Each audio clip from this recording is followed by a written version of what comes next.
Has she understand broken that. both of them by now? Both of them, yeah, Okay. absolutely. Well, I hope you feel better soon. Well, speaking of, I don't have a picture here because I'm sharing the Chrome browser, but I just got a giant dog.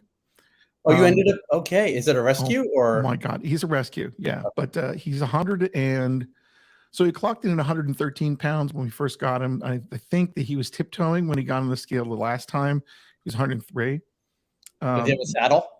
He might as well. I mean, we couldn't figure out how to walk him. So we actually finally got a slip lead, which is kind of unfortunately, it's kind of like a noose, but it's the reason it's like that is because you can tighten up on him and give him a quick correction without it being really, terrible. And he figured it out. Now he's walking literally finger touch level comfort. I took him on a walk this morning. It was glorious.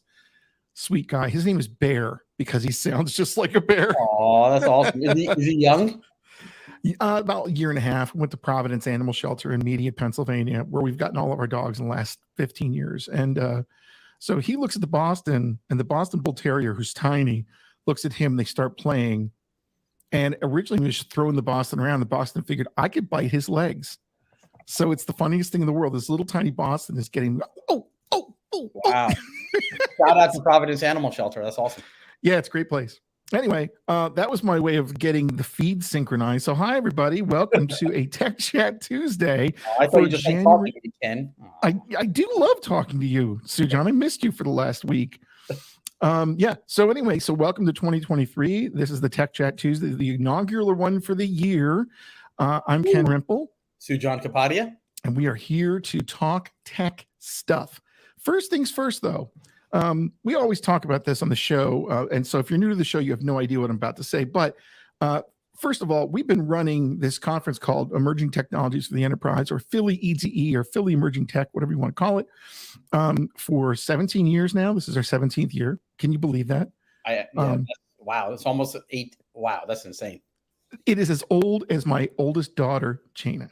So she's 17. The show's 17.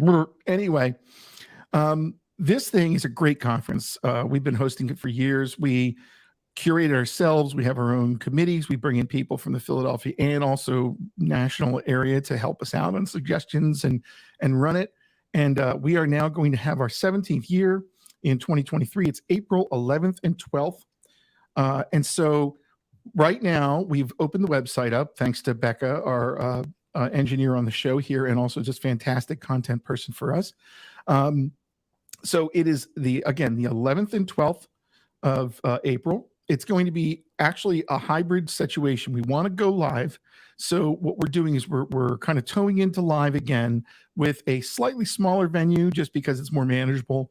It's the Philadelphia Science Center. Great place, fantastic Wi-Fi. And we're going to limit the number of tickets that are live just to be, for the size of the venue. So if you want to go and be in person, I would say get on to phillyemergingtech.com. And it'll take you this 2023 to phillyemergingtech.com. If you just use phillyemergingtech.com, and you can register. And currently the ticket prices are for early bird $425 for in person. And we also have an online option for $150. We're going to be streaming the whole conference online. So if you're not able to go in, or if you're somewhere in the other part of the country and you want to watch it, go ahead and, just $150, you get full access, and we will have the ability to communicate and ask questions and things like that. And also anyone who is, there's this place called Speed Fab down the street from us, which is a racing car tuning place. And we just had a giant Maserati or something fly by. I thought that was Baby Bear running through the office. So anyway, so where was I? So if you were taking the regular ticket at $425, you will also get the online streaming option. So if you're running late or something, you want to see something, you can do that. So again, fantastic conference. I'm bragging because I just love the fact that we do this every year. And so far we've got it looks like we've got about 4, 5, 6, 7 speakers booked already, at least. Avdi Grimm, who is a very well-known engineer, he has one called Ripples All the Way Up, Practice of Full Circle Development. I'll bet that's closure driven or something. Jess Mink and Jessica Kerr both work for, this is embarrassing. Honeycomb. They both work for Honeycomb, and they have some talks coming up. Jessica specifically, who has spoken with us a number of times, has fantastic talks. and also is one of our members of the committee. Open telemetry brings observability to you. Richard Sneeman, how to steal from maintainers. That's going to be interesting. We have Tammy McClellan and Vaughn Vernon. Always Sunny in Legacy Adelphia. I like that one. And then Yehuda Katz. What I love about this conference is the talks are deep. They're all about tech and software development, many times from folks that are actually committing to the open source project or writing the books that are kind of prevalent in that space. And there's no agenda. It's not sales driven. It's not marketing driven. You're not getting any sort of, sales pitch from anyone. It's really just engineers getting together to learn new tech, to mingle with each other, which this year will be easier for the folks that choose to do the in-person option. So, I'm really looking forward to it. Yeah, for sure. Yehuda Katz in particular, he's been with us a number of years. He's a good friend of ours. And he created starbeam.js, which is a relatively recent framework, which I need to learn more about. He did create Ember.js with another developer engineer. Also was a Rust, Ruby on Rails, and jQuery core team member. So he's been in the engineering community a very long time, and he's a really fun speaker to listen to and see what he has to present. All of them are excellent. We're still curating a lot of talks. So check back at phillyemergingtech.com frequently to see what's up there. We'll probably have abstracts coming in probably in the February timeframe, I would think, just to take some time for people to get their abstracts together. But you'll see more speakers and you'll see more information on each one. And again, it's at the Philadelphia Science Center in western side of Philadelphia in the university area. So a good location. All right, so that's the first announcement we have. Also wanted to point out, we always have our blog. And so 2 articles, one is mine. I did a look forward kind of on trends for 2023. And so you can read that if you want to get a feel for what's going on here. My ones that I've highlighted are things like the big push currently at AWS for serverless, kind of like developers. That's kind of their mode right now. So I kind of point out the different things that are going on there, talk about that versus containers, some front-end tooling stuff that's going on, the latest innovations in Java. And so those are mine. I'm sure we'll have more developers periodically putting their things out there on the blog as well. So you can check that out if you're curious what I'm looking at for 2023. Don Coleman took a bit of a look back on some IoT technology, Internet of Things. So he's discussing kind of like what Internet of Things is, like how the hardware works, how you communicate with different environments, what it can be used for.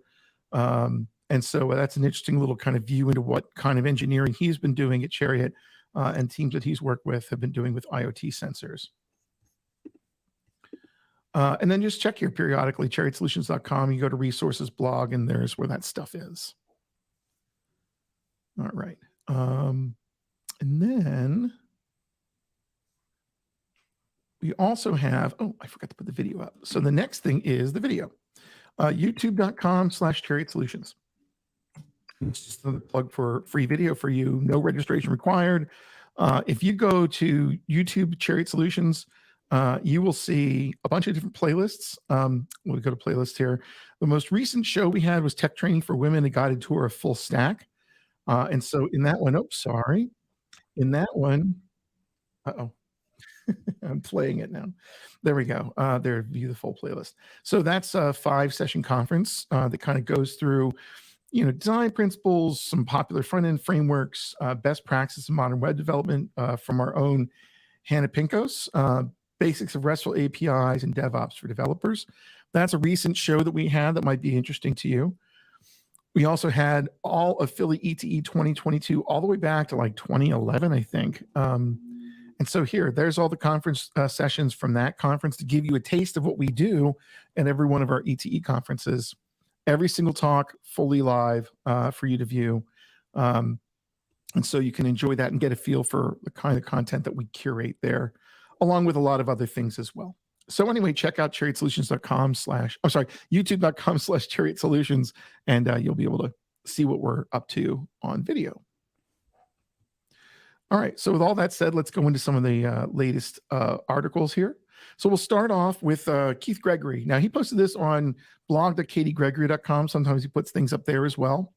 and he's one of our engineers. He's a cloud specialist and deals with a lot of like data engineering and configuration as code and cloud ops works. A lot of stuff he focuses on, especially around AWS. So this is using EventBridge pipes to route CloudWatch logs events to Kinesis. So let's say that you're doing a lot of stuff with CloudWatch, but you want to be able to search it and find things in it in a better searching platform. Put it into something like Kinesis to then be able to store it somewhere. Mm-hmm. So one thing you can do is there's a new feature called EventBridge pipes. And so this is a new way to connect messaging services. So apparently you need a very small Lambda. And let me make this font larger because it's probably tiny. You need a very small Lambda. And then what happens is CloudWatch will actually, when you hook this up, write messages. And each of the messages has a type and data in it. And then what you could do is you could use this using EventBridge pipes. And I'll just scroll down to the Lambda. And you can see that the Lambda itself, to actually do something to it, is kind of small. And he has code, a sample on GitHub for this. But he says one thing that you want to look at is, like, for example, the payload message type is data message for the one you care about, because that's the actual message that's logged from your application into CloudWatch. So you can throw these things in, because it also sends control messages like, ready to send, that kind of stuff, to make sure it can write a message. You care about data message. So bottom line is, with this integration, you can get things out of CloudWatch logs into Kinesis and then do whatever processing you want to do with it. Yeah, it can be Kinesis streams, Firehose, eventually into a database where you can do further analytics. Yep. And he has somewhere in here, let me find the link. Complete example based on the log events here. So there you go. So there's a full example of the whole thing. So cool. So it's nice. Yeah, I mean, AWS is making it easier for its own services to talk to each other, which means you can more easily use their services and stay within their ecosystem. And get them paid. But I mean, the good thing is it's less glue. It's not like it's getting worse in this situation. Right. It's actually improving exactly. It's reducing the amount of glue you need, right? All right, cool. So that's interesting how Lambda is becoming the sort of what I call the configuration thing between all the services now. Like if you need to transform something, massage something, have two things talk to each other, Lambda is becoming that thing to stand in between. Yeah. Good point. So get good at Lambda, folks, because if you're going to do any AWS, you're going to be using it to integrate things together for a fair amount.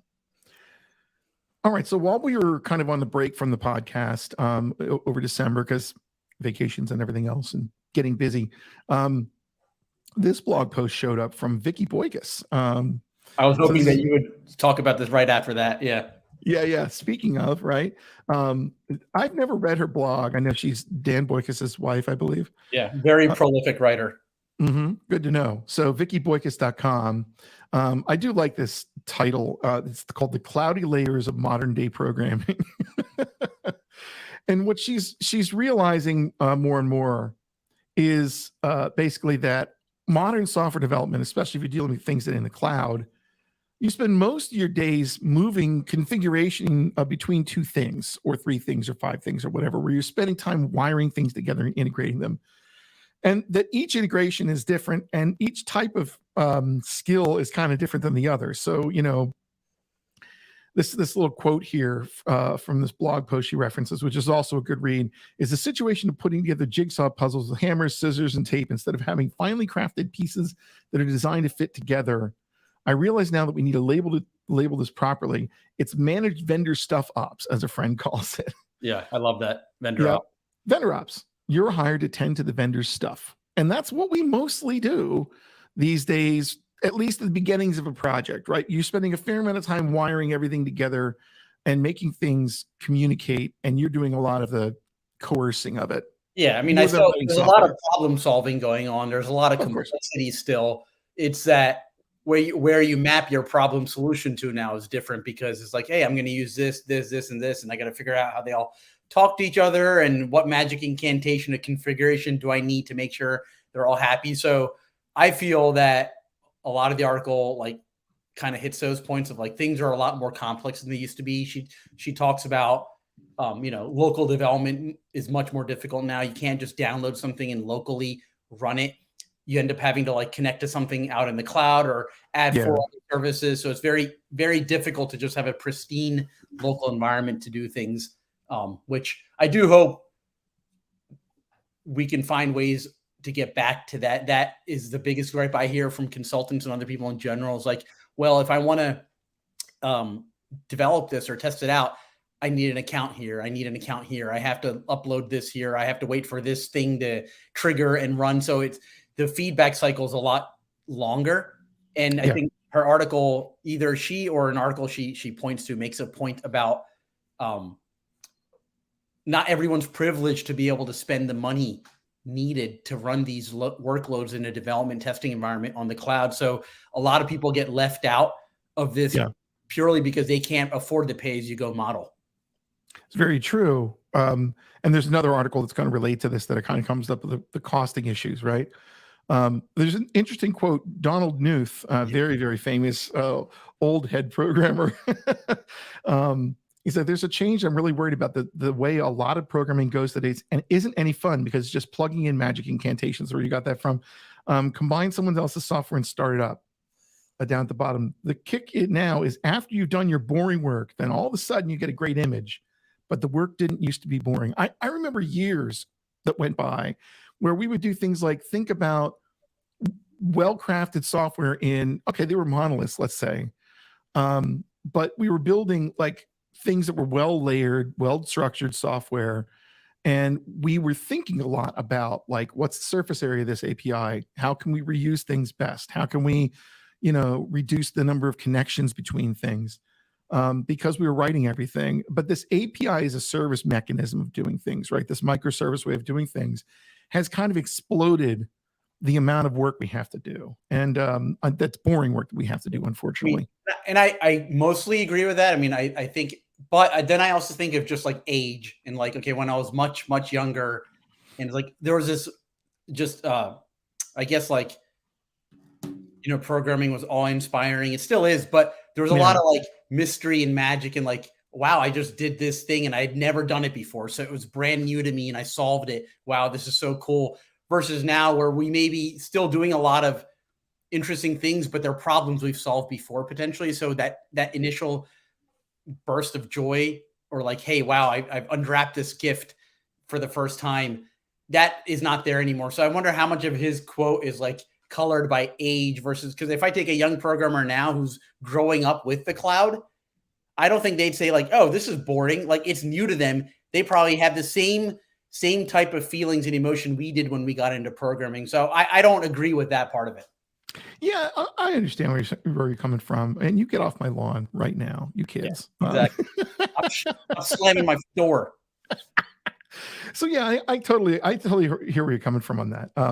I think it's just interesting to see like we're always in the pendulum in tech between like, really complex and structurally, structurally difficult to like simplified and smoothed over. And there's a bunch of pendulums like that. So it'll be curious to see as we get further along whether people really start figuring some of this out. And not to belabor the point, what I do think is lost is like back in the day when I was in high school, I was doing Pascal or learning Basic and had Turbo Basic editor load. Like everything I needed to do, I could do in the Turbo Basic IDE. I mean, I could write video games, I could do music stuff, I could build actual office type productivity application. I didn't need anything except the IDE, maybe some code other people wrote, and sometimes you'd have to like go to DOS level stuff or BIOS level stuff for trigger certain interrupts, things like that, do graphics things or use the mouse. But everything was self-contained. So I never had to context switch, which you have another article about. So I think the context switching these days of now having to download this thing, go to the cloud for this,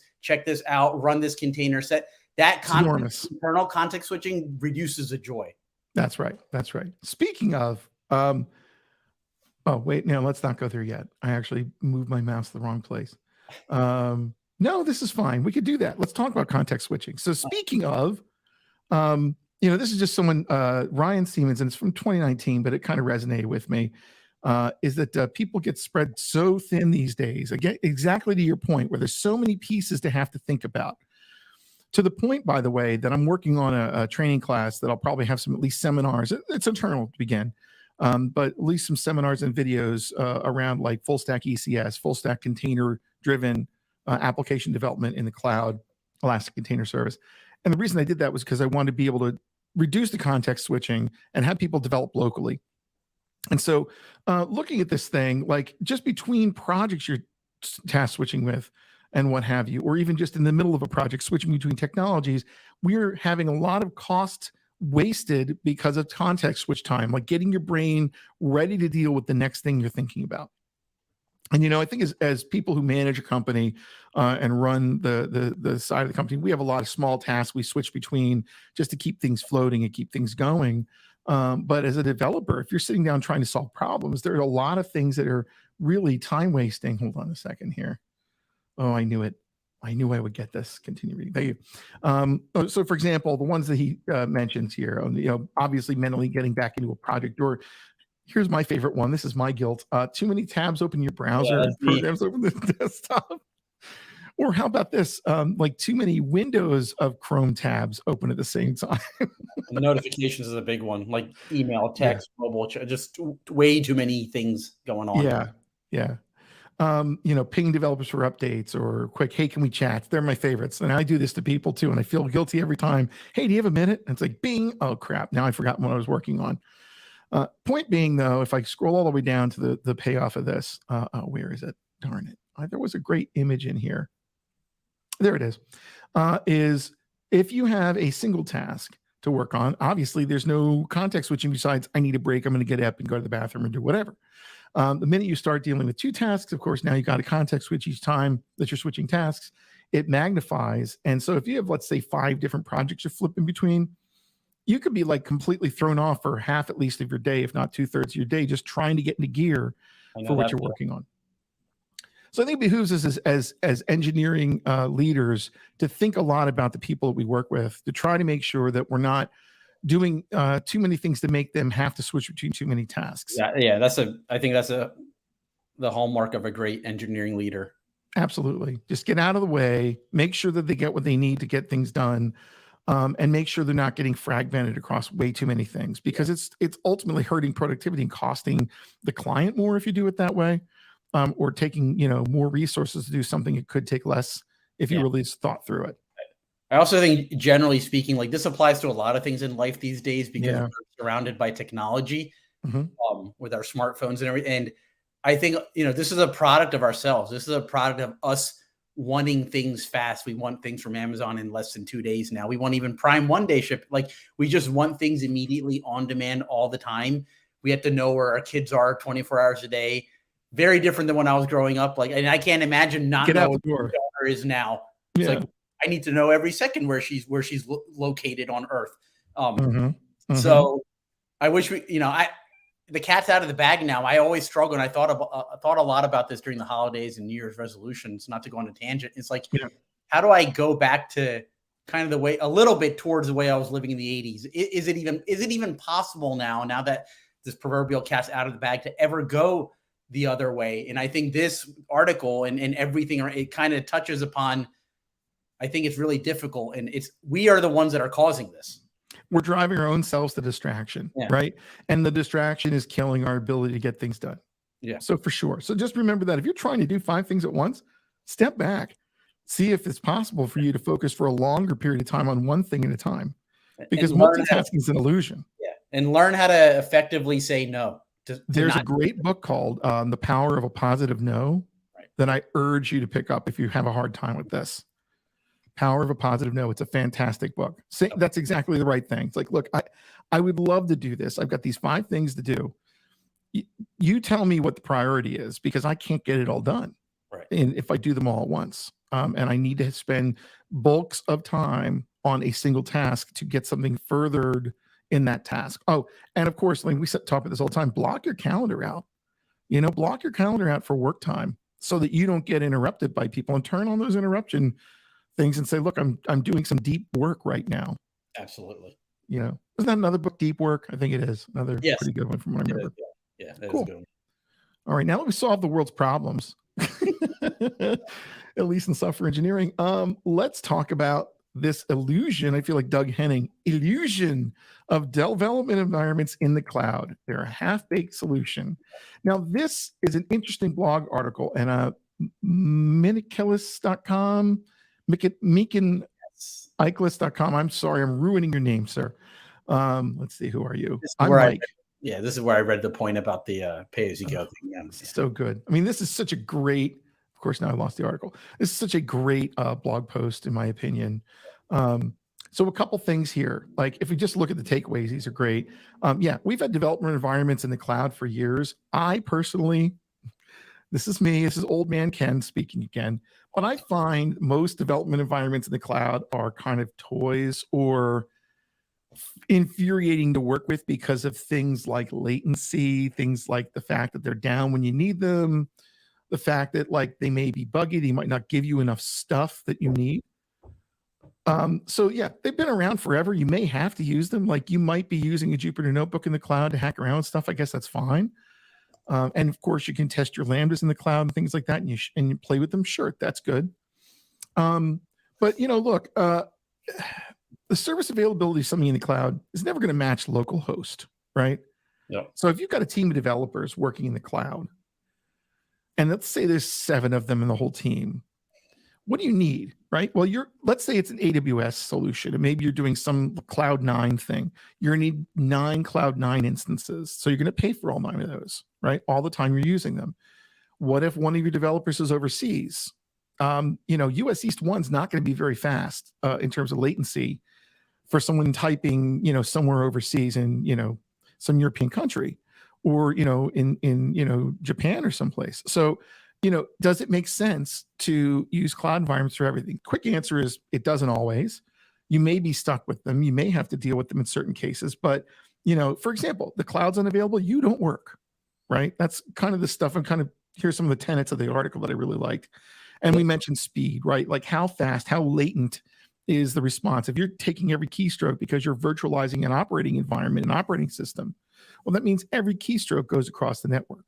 And, for example, I've used AWS workspaces when we were, in the middle of the pandemic. We heavily leveraged AWS workspaces for interviewing for a little while, because it was a way of saying, all right, let's just set up a Windows box or a Linux box with like IntelliJ IDEA or whatever, or Visual Studio Code, and let people code connect to a box. And every single time when you had an interview, you would find latency. You would find it that like, oh, it takes forever for me to do this. Or if I right click on the mouse because I'm on a Mac and it's a Windows environment, it won't prop up the menu. Can I click for you? Garbage, So all these things are issues that you'll run into. Again, the quality of the product. There's things like Code Sandbox and StackBlitz and things like that for like writing sample, Node.js or like React or Angular applications. And like, you could literally develop on this stuff and then share it. And some of those even give you a terminal and it's kind of like what Cloud9's IDE is in Amazon. It's only as good as the tools they give you and the patched versions they have. So if you run into a bug, you can't patch that IDE. It's built into the browser at that point, or built into your virtual machine that you can't modify. So all these things together are tough to deal with. So then the question is, if you can't always work in the cloud, can you run it locally? Can I download and run the environment locally? Some of these environments say they will do it. One of the interesting one was, I think, GitLab, somewhere in here, or Code Spaces, it might have been. Hold on.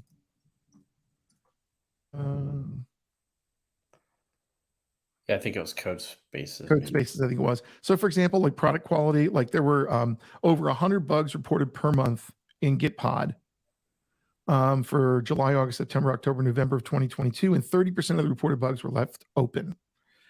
It means they're not giving enough time to like tune the platform and make it work best as compared to you with your own IDE and your own tools. You can patch your own IDE.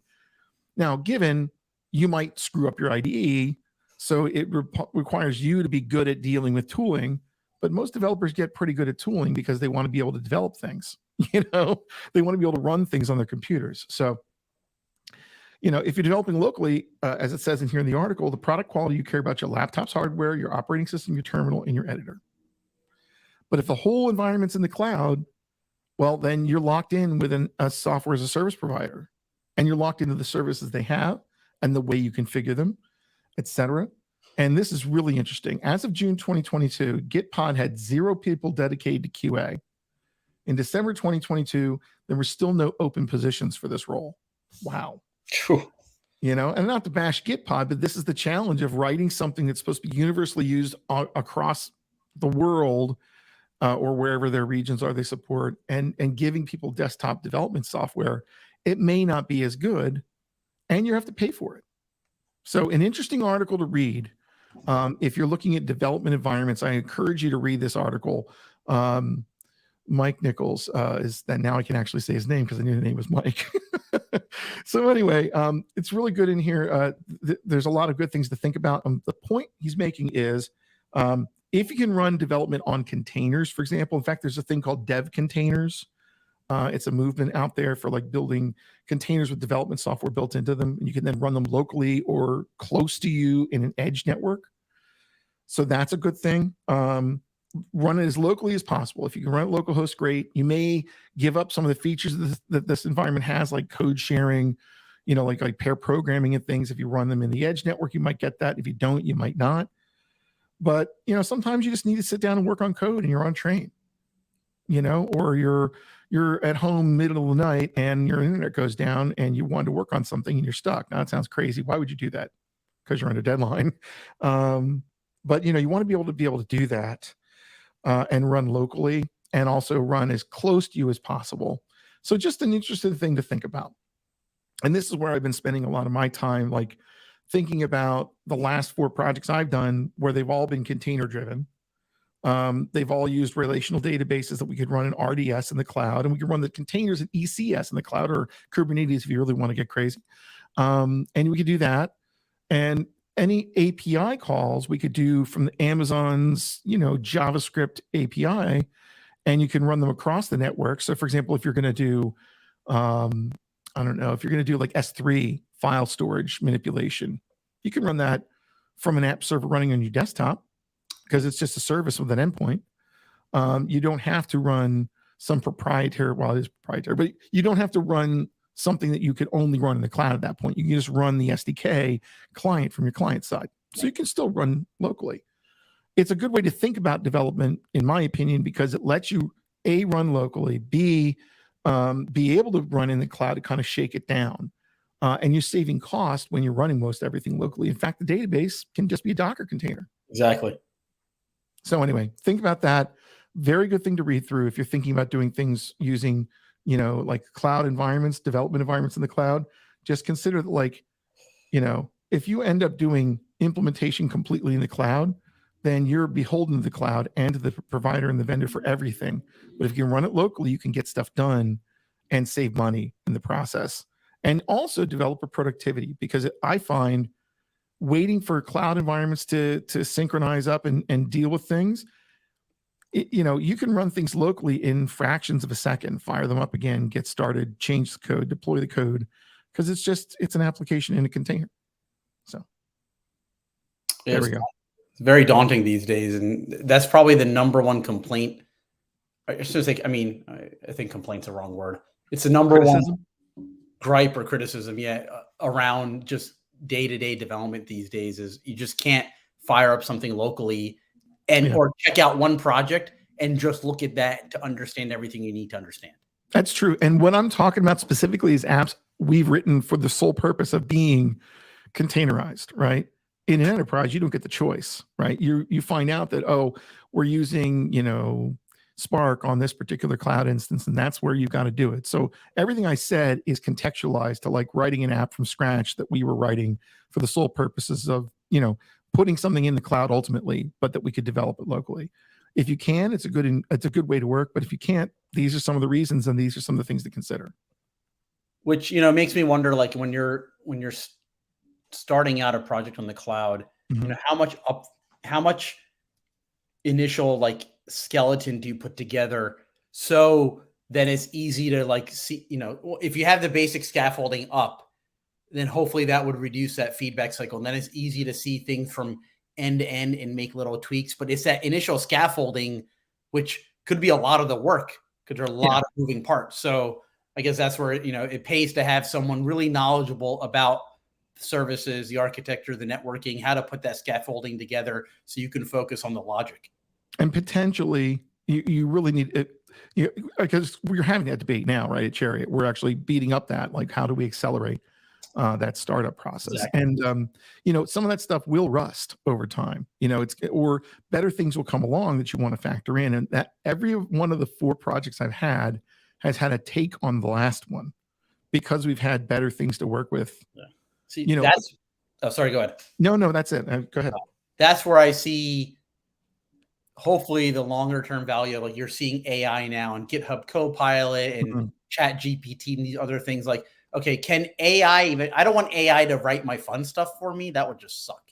But can AI generate the scaffolding and do the configuration and some of the code infrastructure as code stuff, so I can focus on the secret sauce? That would be cool. Oh, wouldn't that be great? And hopefully they do it in a way that it's not a black box saying turn switch on and everything's ready. You're like, no. So anyway, that's a good read. Check that out. We'll have, and the links are all going to be in the show notes for the video. So if you go to youtube.com/Chariot Solutions, you go to the tech chat, you'll see this one. Obviously you're watching it now. Otherwise you wouldn't know I'm saying this. But as you're watching it, take a look at the comments or the description, and all the links for all these things will be there. If a tree fell in the forest, would I really write code? Anyway. Okay, let's do a few other short announcements here. So Vite 4.0, and yes, you say Vite, apparently. So Vite is a front-end build tool, a build platform. And it came out, I think Evan Yu created it, if I'm correct about this. Evan Yu is the creator of Vue.js, and it was built originally to support that platform. So when you create a Vue project in Vue 3, I believe Vite 3 or Vite 2 was the runtime that booted it, did all the compilation, did the deployment into, instance of a Node.js server, so you could run it in development mode. Vite 4.0 is out. And so Vite 4.0 has some improvements over Vite 3. So, for example, one of the problems you have with JavaScript front-end projects is that, it could be 3,000 JavaScript files. If you had a whole bunch, let's say it's React or let's say it's Vue, you might have a whole bunch of components, and those components might use different libraries and different features and, deal with like HTML files and other things. All those JavaScript files have to be kind of compiled into a file that's smaller to deploy in the web, so it's fast to load. So there's a tool out there that does this work called Rollup. Vite runs Rollup behind the scenes to package for production, to give you those single files for like a collection of all your JavaScripts. And so the big upgrade of Vite 4 was to go to Rollup 3, which just is, they're constantly reducing the size of the JavaScript that ends up getting deployed when you deploy things for production, for example. It also is using a build tool, a compilation tool called SWC. And SWC is a Rust-based compilation tool that builds projects. So this is like, does your TypeScript transpilation, for example, or does your conversion of the latest JavaScript down to a JavaScript that most browsers can work with. So it's using SWC and it's using Rollup. So SWC for development and compilation and things like that, and Rollup for like compacting it down for production. Those are two of the big changes there. And it supports a bunch of different frameworks right now. So you can see, like, for example, Nuxt, which, by the way, is like Next.js. That's the Vue version of Next.js. It's a server-rendered Vue platform. Runs on Vite 4. SvelteKit, which is the Svelte framework, which is another framework that the people over at what's the name of the company? Anyway, the people that sponsor Next.js also purchased or hired the developer that creates Svelte. So SvelteKit is his development platform based on Svelte that runs with Vite. And it's amazing I could say that whole thing together and actually make it sound coherent. So anyway, Nuxt runs on it. Storybook 7 is going to have first-class support for Vite. So if you want to build a Storybook server to show all of your designs and your CSS in motion, you can run Storybook from Vite, for example. So it's an interesting development tool. It's also being used. What was the one thing I used it for recently? Oh, there's a good React starter for it too. So there was this tool called Create React app that a lot of people use. That's the React development platform. Now Vite supports React. And they've done some really good things with that as well, like really sped up compilation and hot deployment when you change things in a React application. So anyway, if you're a JavaScript developer and you're looking at starting a new project, check out Vite. If you're starting a new React app or a new Vue app or even Storybook or something else or SvelteKit, check out and see if there's a starter in Vite for that. All right, another JavaScript thing, SWR. So SWR stands for Stale While Revalidate. And so SWR is a data fetching library that was created by the developers of Next.js. The idea is that SWR can download things like with fetch. Basically, it uses fetch behind the scenes. And what it could do is it can detect if the data is stale, and it can reload it automatically for you based on some configuration parameters you set up for the library. So, for example, you have a React front end that downloads data when it starts up, and it shows that data. And then you might move to another application, switch back again. The framework can be automatically detecting that the window got focused again, check how old the data it has, and then go back and fetch it because it's past its prime of being non-stale data. So it's a good way of caching and updating cached data. And you use it basically like you use fetch. One of the cool things they've done in 2.0 is they have this support for mutation detection. And so if you, for example, mutate something, it can automatically trigger the reloading and updating of a resource. And so not to get too deep into it, but for example, you might have an application here that uses this use SWR mutation to call API user and to do it when something happens. So you can say, oh, when this button's clicked, trigger this call me happening and pass it the parameter username of John Doe, or maybe it comes from a field, for example. So the idea is an event can trigger a mutation of the data that's been cached. So that's an interesting little feature of SWR2. And then the other thing it does is optimistic user interface stuff. So the idea here is that you have the ability to provide optimistic data before it updates of this is what I think the data is going to look like, whether it's stuff you'll build a skeleton from or like kind of like the cached last version of data. You can say, here's what it's going to look like before it actually completely gets updated. And then once it's updated, it replaces the optimistic data with the real data. So it's an interesting library. The Next.js team recommends you use it as the client-side library for network calls, for API calls. So if you server render, if you think about it, if you server-side render a page with its data in it when you load it, and it comes down, then you can then say, hey, SWR hook to that data, and when it becomes stale, fetch it client-side. So there's like an interaction between Next.js generating the server-generated pages, and then SWR keeping the data in sync.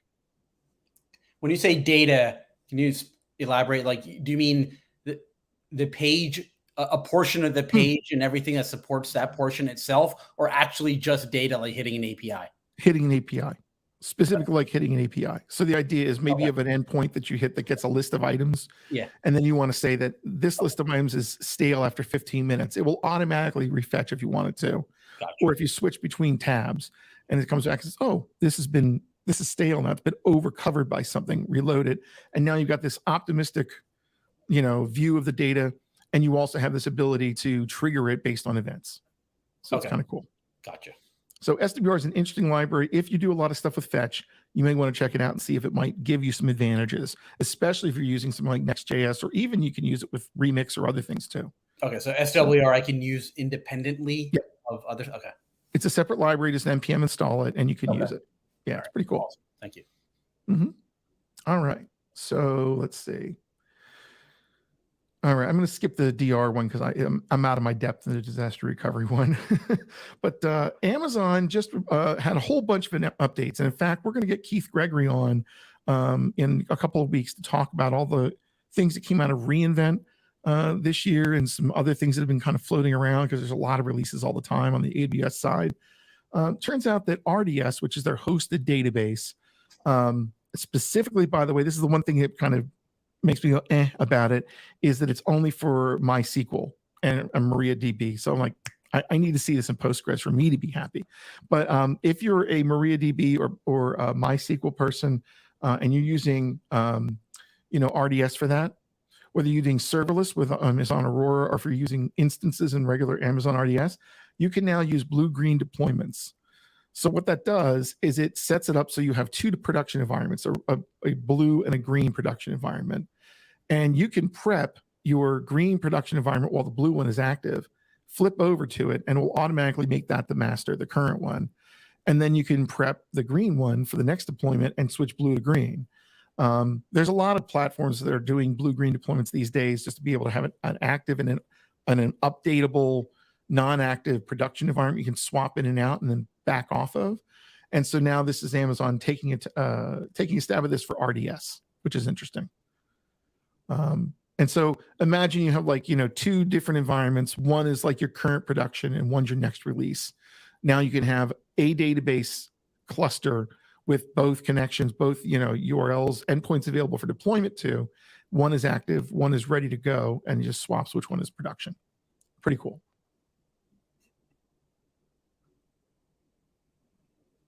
All right. Now here's one I want to get your take on. Mastodon, right? So Twitter, there's a lot of people that have been looking at leaving Twitter just because of all the political climate and painful stuff with Elon Musk and all that. And so the thing is, one of the places they're trying to go is a Twitter rewrite, so to speak, and retake called Mastodon. And Mastodon is not so much a single service as it is a platform you can run and federate with other Mastodon instances. So it's like Twitter, but it's a decentralized Twitter diffuse in the internet. And you join a particular instance of Mastodon with a URL, and then you can communicate with other Mastodon users, and there's some sort of communication across the Mastodon instances, which I don't quite get. This Armin Ronicher's Thoughts and Writings blog post, I think, is a great one, just kind of picking it apart and saying, is Mastodon really something that we can scale? And what are the issues with scaling Mastodon as a replacement? Now, keep in mind, we had people try to come over from Twitter to Mastodon, crashing Mastodon servers. And so, for example, I forget some of the famous people that did it, but someone like a big name comes over and they bring 13,000 followers over to a server, and the server goes, and just dies because it can't handle that kind of load. So the issue really, it comes down to a lot of different things. One of the things is it's a Rails app that was written a while ago, and it wasn't necessarily written to scale wildly. And so that's one concern. Another concern is that no one's really figured out what the legal issues are for running your own Mastodon server. What if you run a Mastodon server and people start hosting illegal images? Before you're on Twitter, who's legally responsible for dealing with illegal images on Twitter? Twitter is, right? But if you're hosting the server, do you now have a legal liability? Are you going to get in trouble with the law? So you have to think about things like that.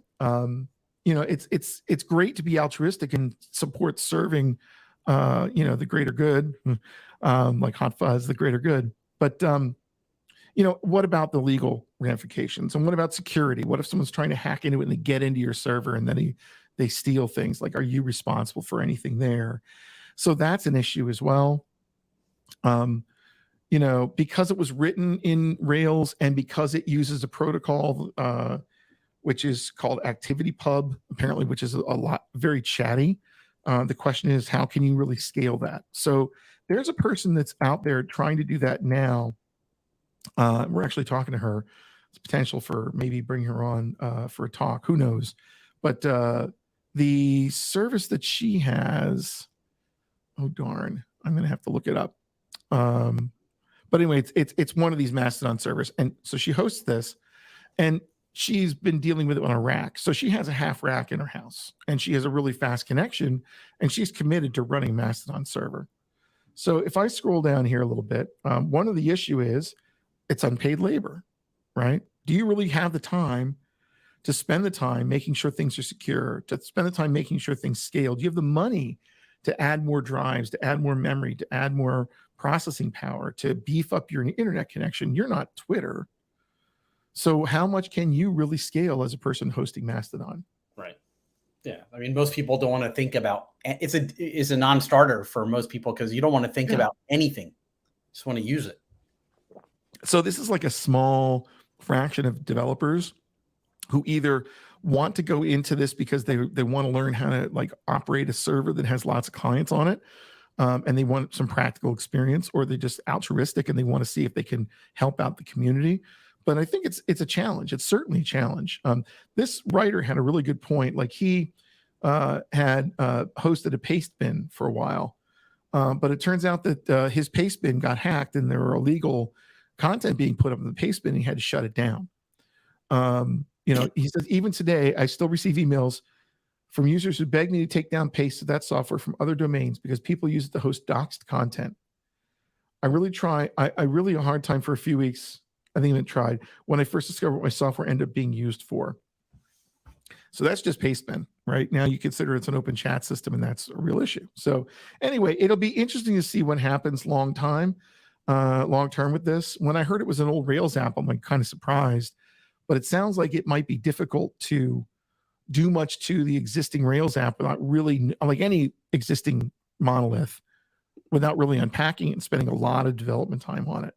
So we'll have to see where it goes. I'm wondering if it still survives, when it really gets, if it really gets hit. Oh, Will Wheaton was an example, for example. So Will Wheaton, who used to be Wesley Crusher on Star Trek: The Next Generation, he was the kid engineer or helmsman or whatever.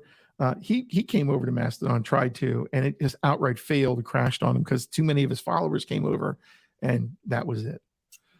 So anyway, interesting thing to think about. This sounds like this is the You Kids Get Off My Lawn episode of the Chariot TechCast. Welcome to 2023. I know. That's why I realized that it was starting to sound like I was complaining too much. No, I figured I'd take the ball and roll with it. So I'm like trying to be quiet for a little bit there. No, you know what? So I don't know. It's fun to kind of talk about these things and beat them up. I mean, certainly, if you look at any software I've written, I'm sure you could poke holes all over it. So we're just having conversations about tech and challenges. But it is interesting to see, like, it would be great if there was an alternative to Twitter. One of the things that he winds up with in his recommendation is it would be nice if there was a open source platform that was hosted by a company that was Twitter, a replacement of Twitter, that people would go to. So you could at least have a non-for-profit company operate an API, but it's like you have to make money to run it. Yeah. So, and I guess the harder thing then is, I think there are a lot of companies out there that can build Twitter again, right? In terms of the actual tech and scalability, that stuff, it's, can you get people that you follow and you are interested in hearing what they have to say? Can you get them to move over? Right, exactly. And then can you, realistically, if a company is going to replace Twitter, can they really do all the moderation they need to do? Because that is a huge job. Yeah, I don't think. Yeah, exactly. So I don't know. Personally, sometimes I think we'd all be better off without Twitter, but because it hits that little, we'd all be better off without social media in general. Yeah. Wait a minute. No, watch this YouTube video. But no, you're right. This is my old man speaking again.